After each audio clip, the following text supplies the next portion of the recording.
بسم الله الرحمن الرحيم. السلام عليكم ورحمة الله وبركاته. أهلا وسهلا بكم في قناتكم دكتور هاني سليمان لعلاج جراحة العظام والعمود الفقري والروماتيزم. اتكلمنا في الحلقة اللي فاتت عن التحدب ومشكلته في الأطفال وإزاي بنعالجه. شبيه بيه قوي التقوس، يعني طرق العلاج بتاعة التحدب هي نفسها طرق العلاج بتاعة التقوس، بس التقوس احنا بنقسمه 3 مراحل، يعني حالة A، حالة B، حالة C. يعني العيان ده لو في نسبه معينه من التقوس والاعوجاج لو ما زادتش عن 30 درجه التقوس ده بنخش نعمل جلسات علاج طبيعي وناخد علاج وبنتابع، بس الموضوع ده ممكن ياخد من سنه لسنتين، بياخد احيانا سنتين واحيانا 3 سنين لحد ما العيان ده يتظبط ان شاء الله. طب لو ما اتظبطش بعد كده بنضطر ان احنا ندخل تدخل جراحي. طيب بي وسي دول بنخش بيهم تدخل جراحي، ما بنحاولش معاهم اصلا، بس بيشتغل عليهم بقى العلاج الطبيعي. بعد ما بنخلص العمليه بتاعتنا بحوالي شهر او شهر ونص يبدا العيان يقوي عضلات ظهره علشان الدنيا ما تبص معاه تاني. طيب اسباب الاعوجاج ده ايه؟ زي التحدب بالظبط، احيانا والاغلب ان الطفل بيتولد بيه، بس احنا ما نتدخلش فيه جراحيا غير لما يتم 12 سنه، تمام؟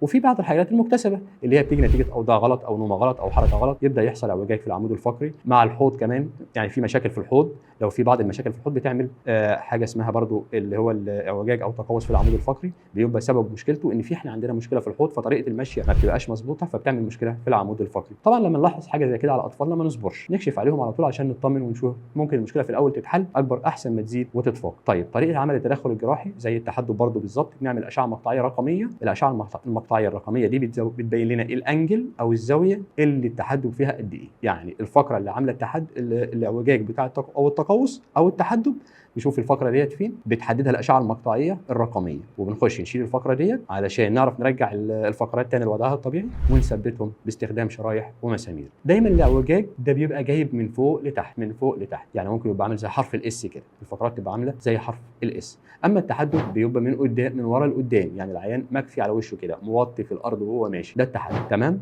قلنا طريقه العلاج قريبه من بعضها لان طريقه العلاج الاساسيه التدخلات الجراحيه علشان نحل المشكله دي، تمام؟ لو عندكم اي استفسار عن التحدب او التقوس او الاعوجاج ابعتوا لي الاستفسار ده في كومنت، ولو عايزين اي حلقه عن اي مرض من امراض العظام برضه ابعتوا لي في كومنت حلقه ايه واحنا نقولها مع بعض ونتشارك فيها مع بعض ان شاء الله بالارض، تمام؟ الف سلامه، السلام عليكم ورحمه الله وبركاته. بشكركم جميعا على متابعتكم لي. سلام عليكم.